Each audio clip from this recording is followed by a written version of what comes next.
Assalamualaikum warahmatullahi wabarakatuh. Kawan-kawan, jumpa lagi bersama saya di channel Bella Hidroponik ya.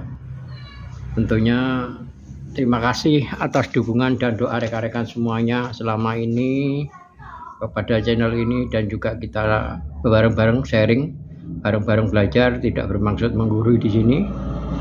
Oke kawan-kawan, seperti yang video yang lalu saya sudah berjanji bersama rekan-rekan ketika hasil panen bagus maka metode penyiraman akan saya share.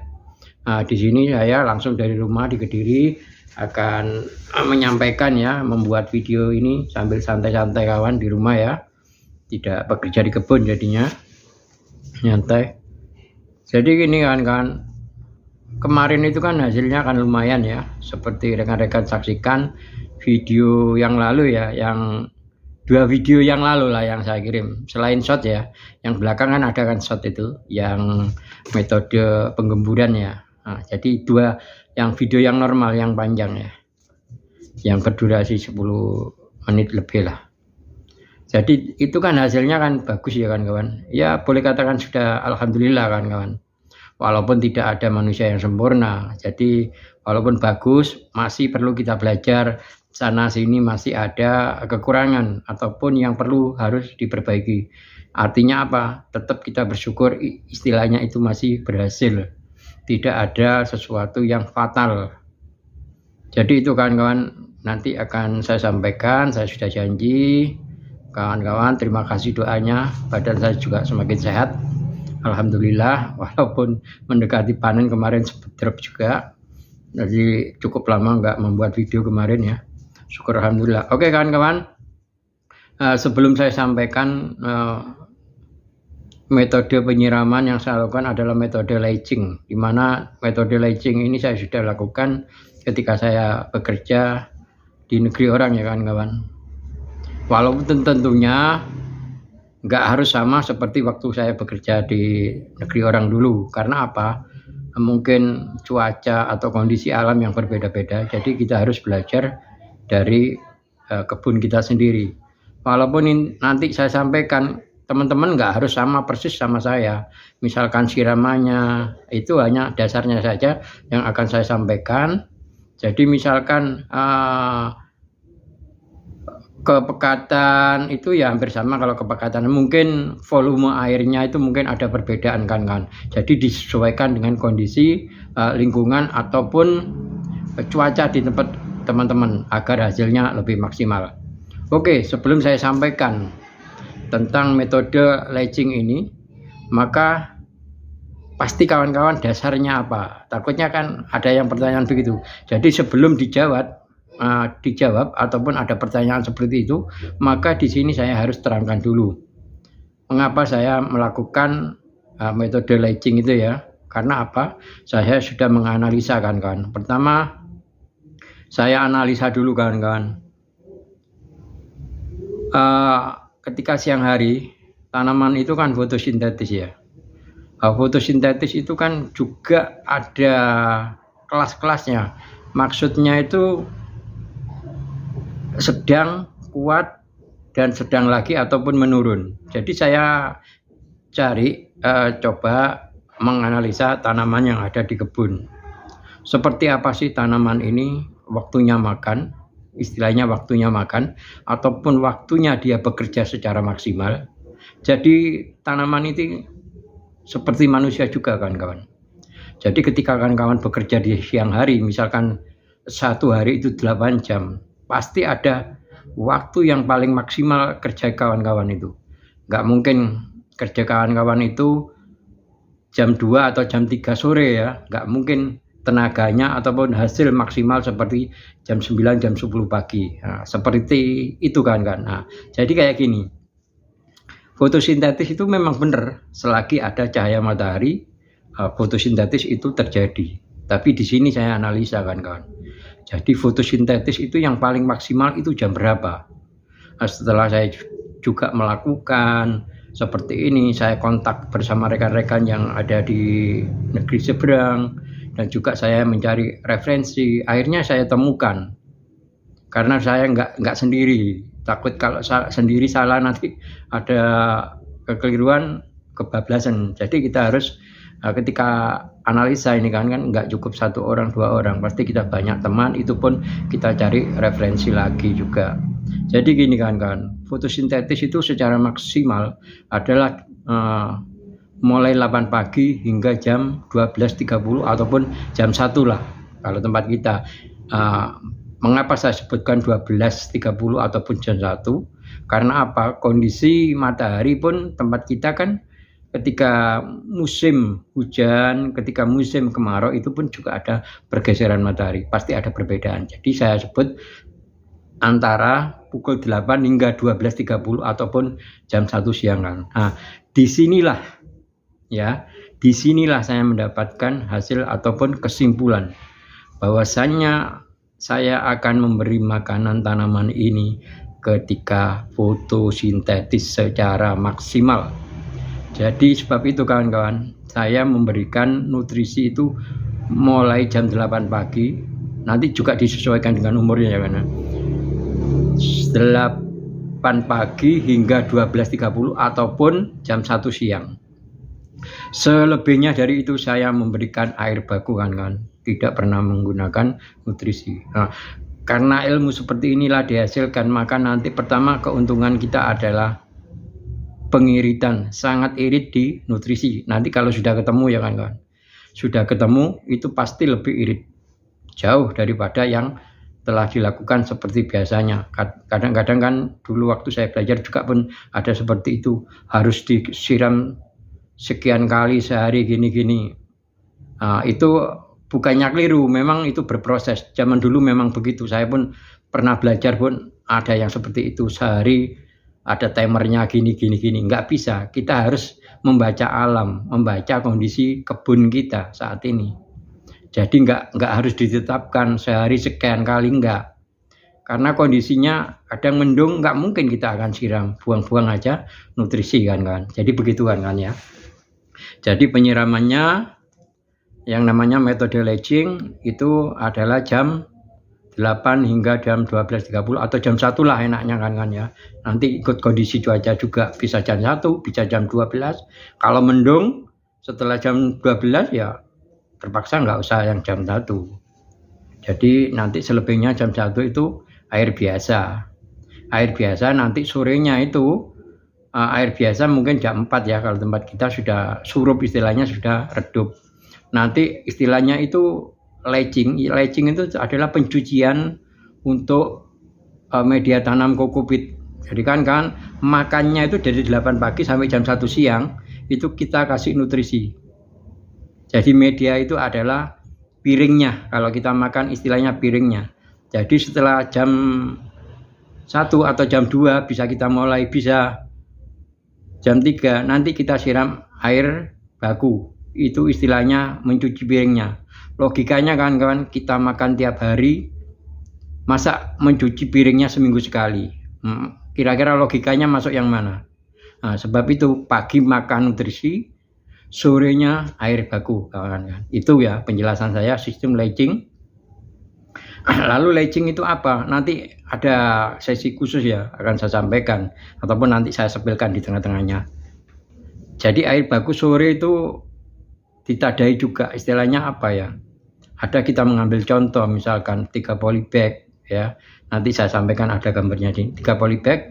Nanti siramannya itu outnya, EC outnya itu kita coba tampung kan kawan ya. Nanti kita ukur EC in-nya berapa, EC out-nya berapa ya. Nanti kita sebenarnya di video yang lalu ada, tapi campur-campur ya. Mungkin kawan-kawan butuh lebih detail, nanti saya buatkan video yang untuk leaching ini ya. Oke, setelah itu sudah saya sampaikan ya, ini sistemnya adalah leaching. Lanjut kawan-kawan, biar nggak panjang videonya, ini sudah 9 lebih nih.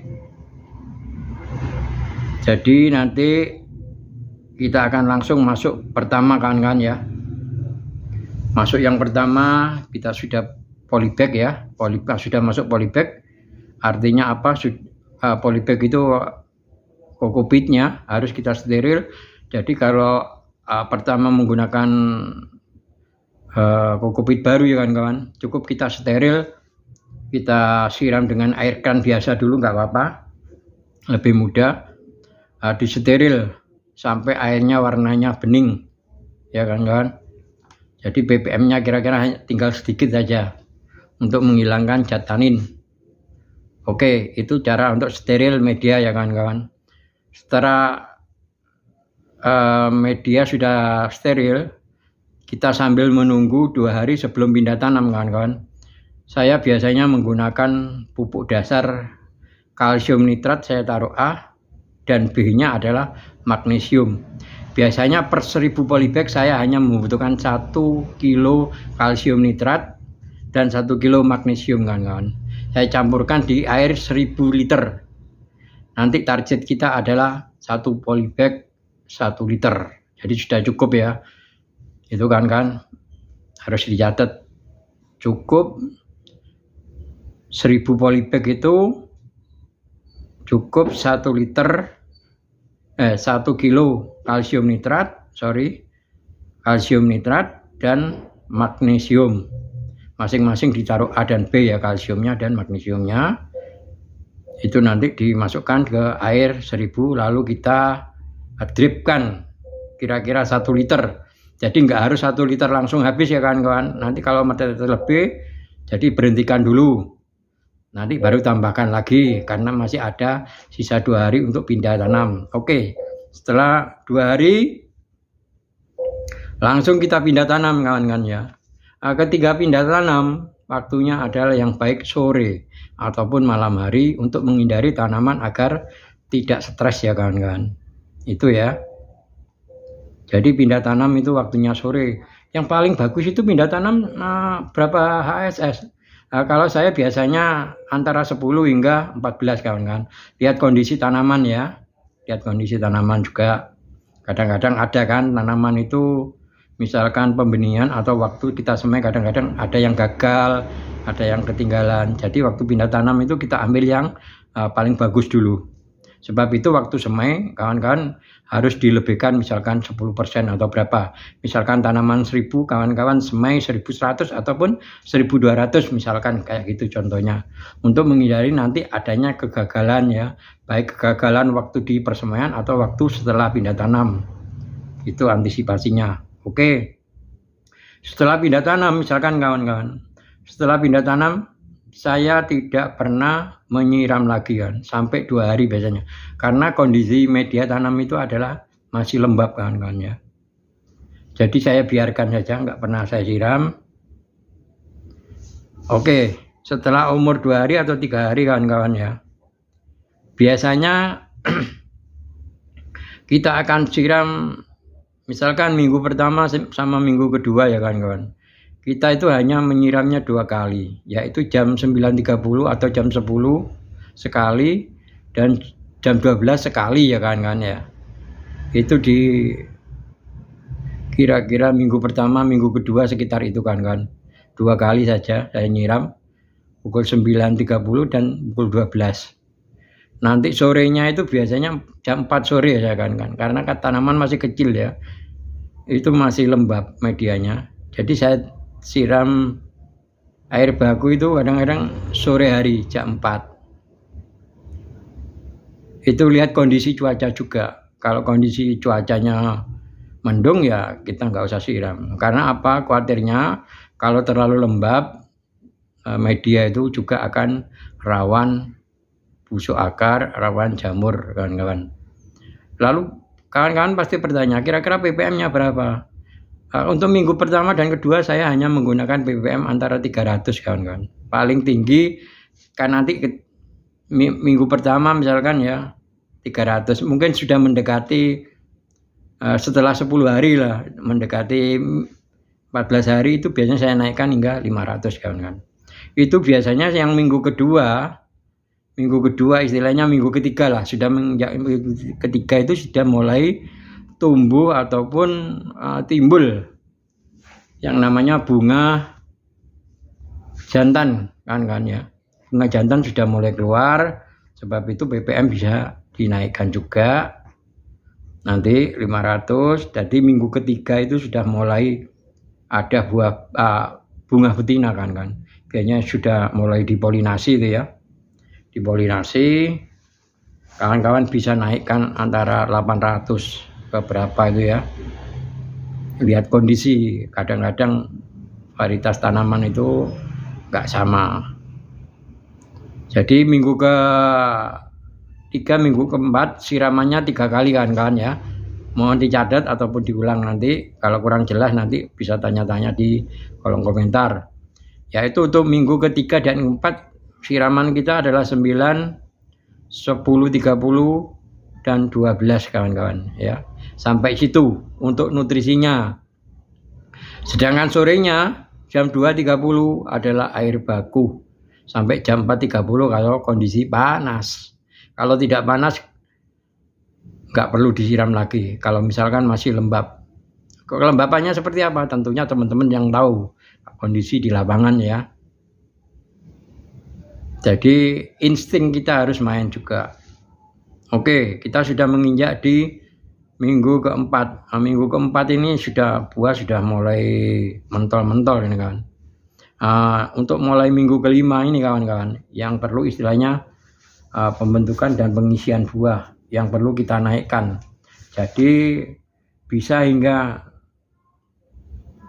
volume air itu penyiraman kan. Misalkan ya, bukan misalkan, kalau kemarin itu saya mulai dari 8, 9, 10, 11, 12. Artinya berapa kali?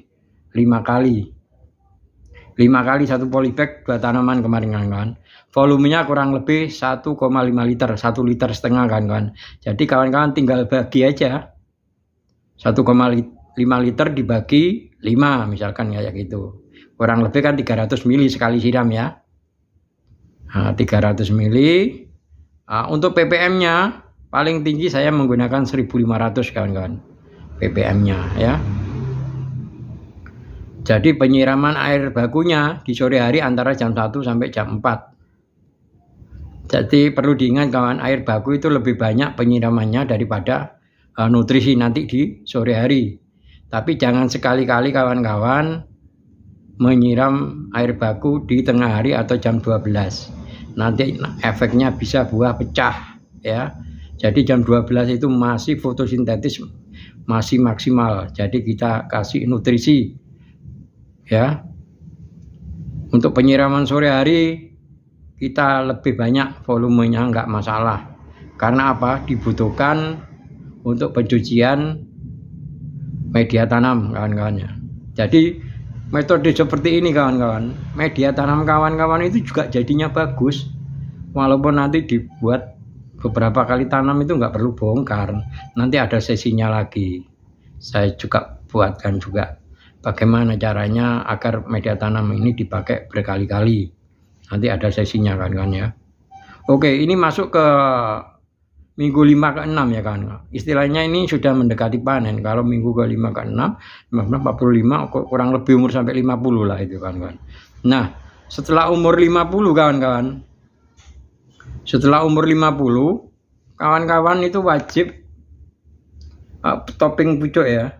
Kalau lihat daunnya kawan-kawan. Kalau daunnya itu subur bagus, nanti sampai 25-30 ya. Rata-rata 30 lah teman-teman. Nanti dipotong pucuknya ya. Topping pucuk. Topping pucuk. Setelah itu setelah 50 hari kondisi ppm-nya kawan-kawan diturunkan ya. Untuk penyiraman nggak apa-apa. Tetap 5 kali tapi dikurangi kawan-kawan. Volumenya dikurangi dikit-dikit aja.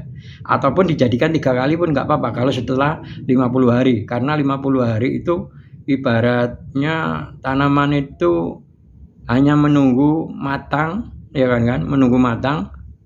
Jadi nggak perlu ppm-nya pun bisa diturunkan karena kita kalau terlalu tinggi juga takut pecah. Tinggal hanya menunggu matang atau menunggu manisnya kan, proses kemanisan itu juga ya. Jadi umur 50 kawan-kawan pastikan nanti ditopping ya.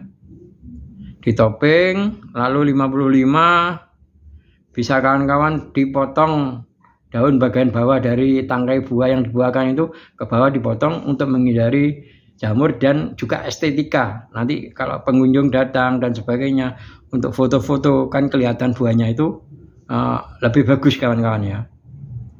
Jadi seperti itu kawan-kawan.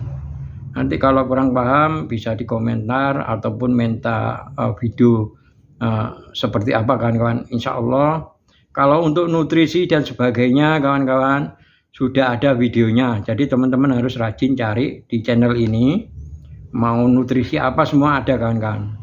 Termasuk nutrisi yang saya pakai di hasil kemarin itu sama yang saya share, videonya sudah ada di situ kawan-kawan. Jadi rajin-rajin lah kawan-kawannya. Mari kita saling belajar, saling mendoakan. Semoga petani kita semakin sukses dan juga tetap hati-hati mencari mitra pembeli yang betul-betul amanah kawan-kawan ya. Jangan perjuangan kita di ladang ya atau di kebun sangat luar biasa belajar, karena kita tahu sendiri tidak ada bahan-bahan yang murah untuk barang-barang pertanian termasuk obat dan sebagainya dan nutrisi. Jadi kawan-kawan betul-betul kalau waktunya panen cari pedagang yang sudah punya nama, yang kredibel, yang dapat dipercaya, kalau bisa tunai. Itu kawan-kawan ya. Itu saja mungkin dari saya. Mungkin ada masukan dari teman-teman, silakan. Ataupun keterangan ini belum cukup untuk rekan-rekan, bisa disampaikan di kolom komentar ya. Jadi saya pertama ingin mengucapkan terima kasih juga kepada rekan-rekan semua dukungannya selama ini kepada saya dan doa-doanya ketika waktu saya sakit. Alhamdulillah, mudah-mudahan kita selalu diberikan kesehatan agar kita selalu bisa berbagi bersama rekan-rekan semuanya. Terima kasih atas perhatian dan sekali lagi kawan-kawan mohon maaf ya apabila ada kata-kata yang kurang pas. Dan terima kasih juga yang teman-teman yang sudah menyimak video ini, mudah-mudahan bermanfaat. Jangan lupa kita sebarkan sedikit apapun ilmu yang kita punya, kita berbagi sama rekan-rekan yang lain. Terima kasih, mohon maaf. Assalamualaikum warahmatullahi wabarakatuh. Sukses selalu untuk kita semua. Amin.